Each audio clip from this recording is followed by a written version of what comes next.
nurturing role, opens up a space to think the event of becoming a self as becoming other, a processual ontology of continuous transformation. It would seem then that it is indeed the immersion in a scene of unreality, the phantasmatic participation in the virtual worlds opened up by aesthetic practices, an event that brings into play creative imagination, which at once enables and accounts for the most fundamental reconfigurations of the self, and in an enlarged sense, for the recomposition of, quote, artificially rarefied, resingularized universes of subjectivation as such. In defining what he calls the poetic function in such terms, Guattari is fully aware of the dangers it implies. Bearing up to the ethical dimension of his projected paradigm, he therefore takes great pains to point out that, quote, the only acceptable finality of human activity is the production of a subjectivity that is auto-enriching its relation to the world, unquote. And yet, in pointing to the unthinkable that lies beyond representation, in its capacity to produce new forms of experience and new modes of becoming, Guattari's radical concept of the poetic function inevitably also shows up its disruptive potential, its power to generate modes of unbecoming.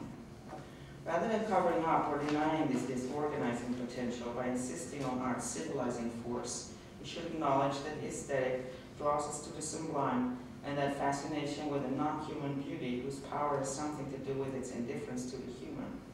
The aesthetic, in other words, confronts us with what we are not. Excuse me. And by allowing ourselves to be lured by its potentially destructive seductions, we may learn the psychological and social cost of being who we are, individually and collectively, in relation to ourselves and in relation to others. To acknowledge that art does not necessarily allow for a moral vision doesn't mean that it therefore does not have its political, social, and indeed ethical purpose.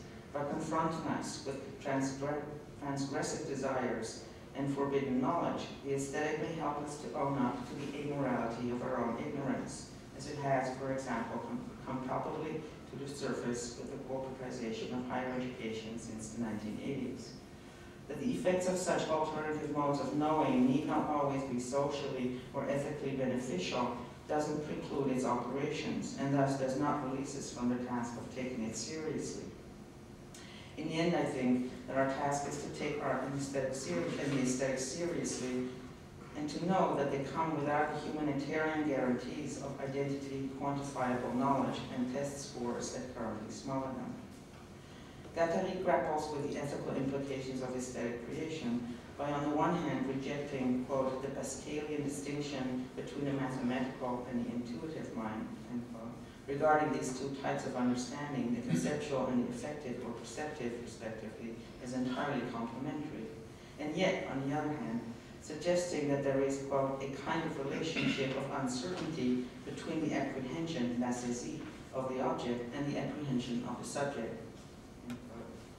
It is in this space of uncertainty, in what one might call a spatial-temporal gap between sensation and perception, that the subjective process, in its inseparability from the assemblage of enunciation that engenders it, is created, while insistently highlighting the generative and regenerative, or indeed deterritorializing potential of the incorporeal universes of reference, such as those relative to music and art. Guattari never loses sight of the equally important operations of actualized discursive and non-discursive registers of enunciation that allow for renewed forms of reterritorialization, for new planes of consistency. For, as he claims in a different context with Deleuze, you don't reach a new plane of consistency by wildly stratifying. This is the message of caution that should accompany any notion of contemporary radical aesthetic. Becoming other, in whatever permutation, is, after all, as Deleuze and Guattari jointly phrase it, all about the art of dosages, since overdose is a danger. And this is, I believe, the moment when Bildung re-enters the stage. Bildung is a process of learning, coextensive, and engaging the phenomenal master-teacher as much as it requires the student and the institutions in which that active process of co-creation may occur, is ultimately a process of both unbecoming and of becoming anew. A praxis of co-creation whose outcome is neither given in advance nor to be captured in any form of statistics, be they individual grades, GPAs, citation, or SAT scores. Learning as a process of becoming otherwise on the part of both student, instructor, and institution requires us to accept the opacity of ourselves as much as the opacity of the other, and to move towards, and occasionally beyond, the boundaries that separate us from each other and from the objective realities we are accustomed to inhabiting. It is indeed the final frontier that we need to maintain and secure as a phantasm, as that which only promises but never achieves stabilization, as that ever-receding moment in space-time that will finally tell us who we are and who we are not, and what we need to do or be in order to be accountable to ourselves, to the world around us, and to all those others out there who are just as unknowable as we ourselves ultimately turn out to be. It is this activity of striving, to recall Nietzsche's terms, toward the enlightened ether of subject-free contemplation, which will enable us to reflect upon our situatedness of being in the world, as well as our non-knowledge of that world, and temporarily to achieve new planes of consistency within it and ourselves. Bildung in the 21st century, it seems to me, is about negotiating precisely these terms to meet the challenges of the pragmatist, economical, utilitarian, as well as the ethical and political dimensions of education in the relationship of self or unself and world. I face and try to meet these challenges every day, as most of you do, I think, in the classroom.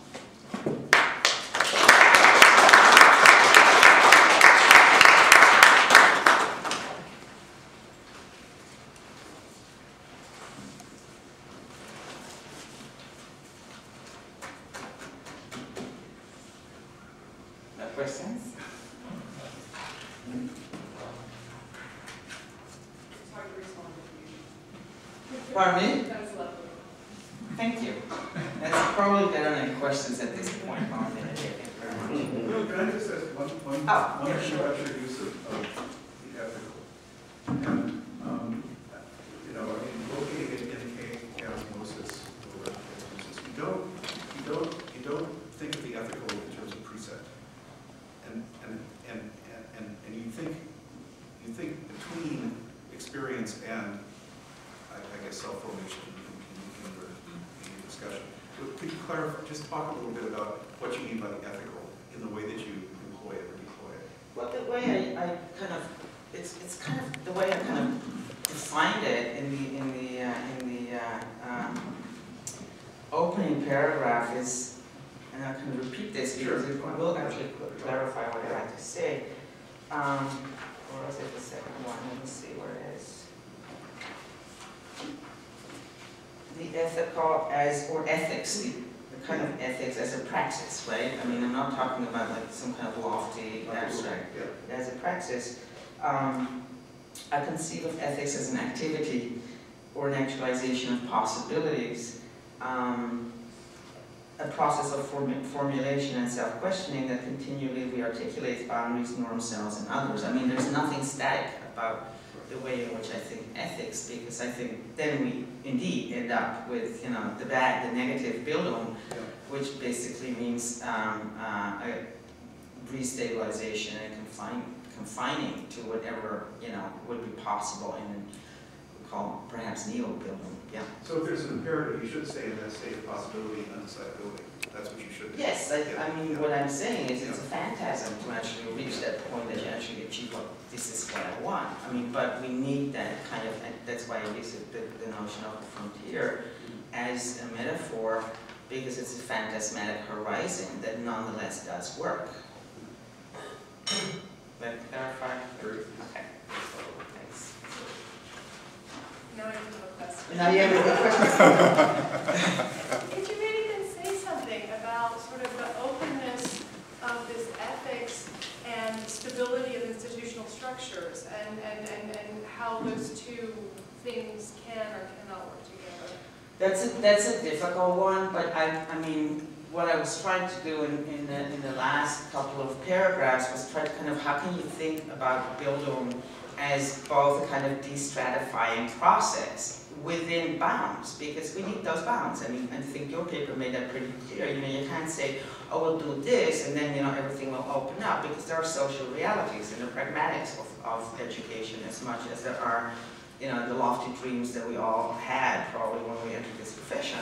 So it's precisely that kind of negotiation, opening up both the institution as well as the position of what I call, like, you know, the master teacher in quotation marks, as well as the student, because the student body changes as much as the faculty changes. But it's a risk. I mean, I admit that. You have to let go of certain certainties in order to do this, but it does open up possibilities for new formations that will never be, you know, finishable or finalizable in and of themselves. That's probably what I was trying to say, if I can still read my own mind.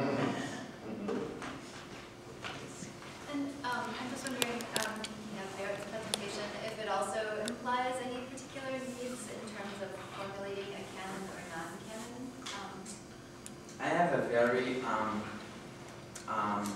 wary relationship with canons. And I was actually pleased to realize that I really teach a lot of non-canonical works. When one of my students said to me, well, you know, I always use, what is it called, like Notes Monkey, or that's why my papers are always so good. But you know what the problem is? That none of the texts that you're teaching are on that site. And I thought, yeah, good. No, I don't believe that. I mean, I think, you know, it's such an arbitrary process. The process of canonization, I mean, this is why my background in women's studies immediately emerges, because that is kind of, you know, closing off of what counts as interesting, valuable, and perhaps indeed, you know, as kind of actively trying to change something. So no, I really don't believe it. Obviously, you know, they're beautiful works that I will always read with great pleasure, and always also will teach, and they're part of a canon. But to just kind of decide that the canon is, you know, where you need to go in order to kind of, you know, to establish or achieve your Bildungsideal, I don't think that's